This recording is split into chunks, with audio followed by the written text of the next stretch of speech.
puts them in an uncomfortable position somehow. I don't know if I get it. All right. Fox News, do you like it? It's really, really changing. With all of these threats going around, it would ultimately be great if the former president, who has always been a great supporter of law enforcement, had posed with 1,000 police departments coast to coast. It would be great if he called for an end to the violent rhetoric against federal law enforcement, and in particular, the FBI that was just doing their job.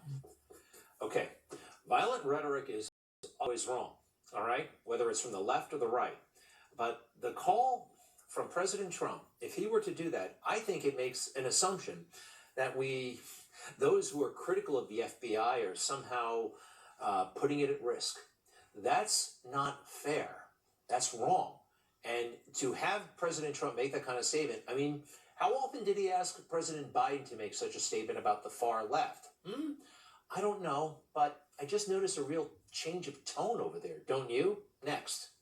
The DOJ usually doesn't indict a case within 60 to 90 days of a general election. So are we thinking we'll find out more about this after the midterms?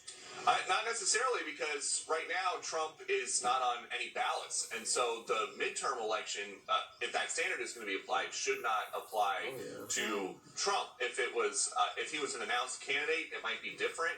But if they're worried about interfering with an election, since he is not has not put himself forward for any of these congressional contests, then that should not be an issue. Yeah.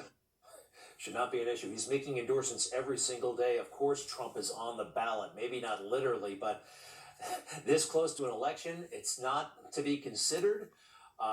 Look, I like the Duceys a lot. I just wonder what they're being told lately over there at Fox. Not nearly as bad, though, as MSNBC.